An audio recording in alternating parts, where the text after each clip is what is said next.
Welcome to the Common Man Football Show. My name is James Coburn, and today's episode, we're talking about the 2018 Shrine Game practices, and today we're going to focus in on South Florida cornerback Deatrick Nichols, who I got a chance to interview today. That's going to be at the end of the video, but first I wanted to give you a little bit about his production data in terms of production analytics. So basically just give you a little bit of taste about how he looks from a analytics perspective, and then give you the general interview that I did with him earlier today. So first off, in terms of cornerback data, the two main components I use is solo tackle market share and pass deflection market share.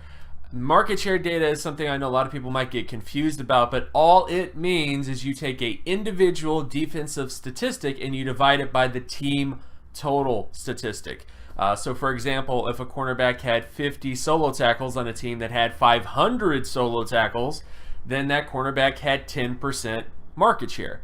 But what you do is you take that number and you compare it to every single cornerback performance since the 1989 NFL draft class, and then you have a way to see where all the all-pro cornerbacks tested in terms of production, where all the Pro Bowl cornerbacks tested in terms of production, and of course the general ideas of starters in those other sort of areas.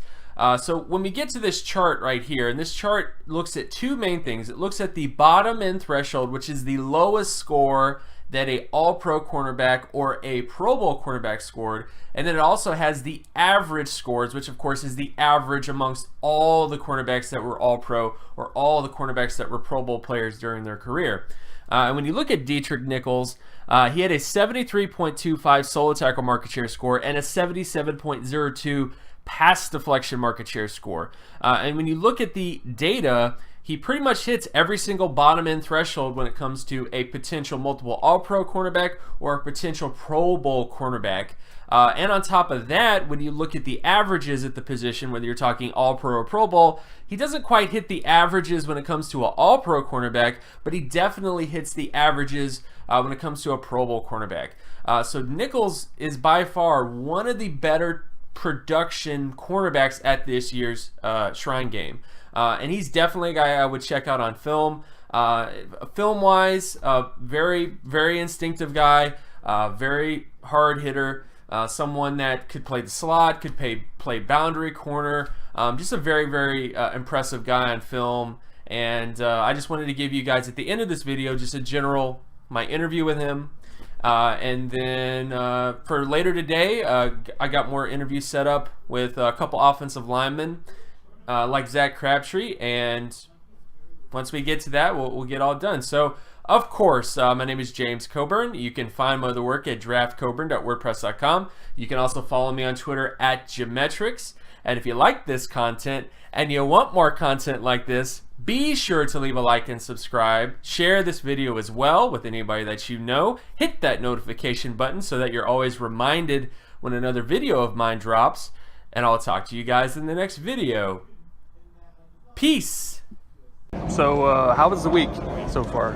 It was great to get this experience and play with other guys and compete. It was very great to do. Right, gotcha. So what's been like the best part of Shrine Week for you and the worst part of Shrine Week? You know, just, or maybe not, Not really too many bad parts because it's a process, because this is what's going to happen if you want to go to the next level. So everything is comfortable to me, and basically just being around coaches and learning them and letting them learn me as well. Mm-hmm. So that's a great thing to be a part of.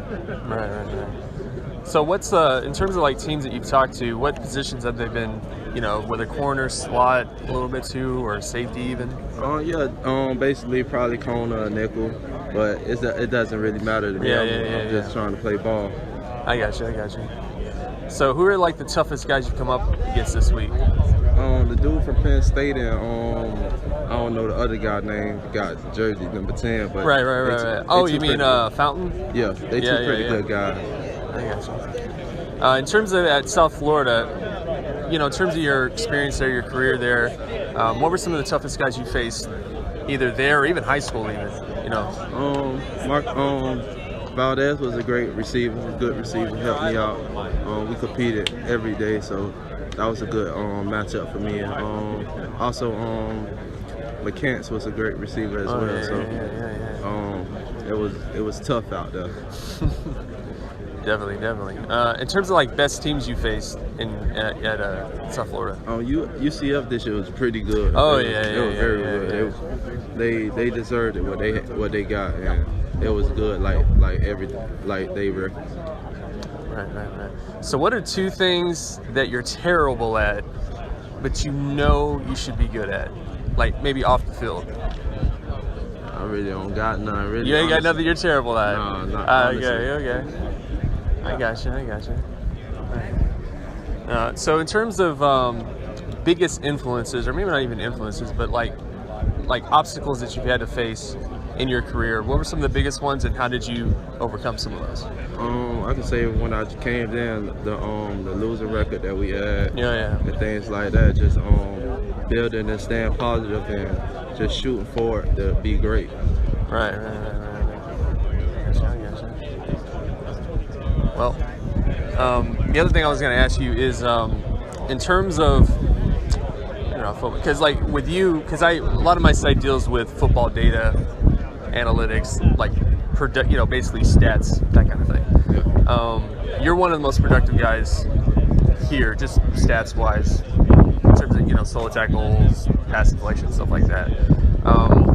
If there was a stat at cornerback like that doesn't exist right now, what do you think that stat should be and why? Like if you were gonna make a stat for your position, what would be like a new stat you come up with? Probably like your coverage from when it's just like the coverage down, right. Where they don't throw the ball but they look at your way but you covered it. So probably that. When the quarterback look your way but you got it so covered that he check it down or something like that.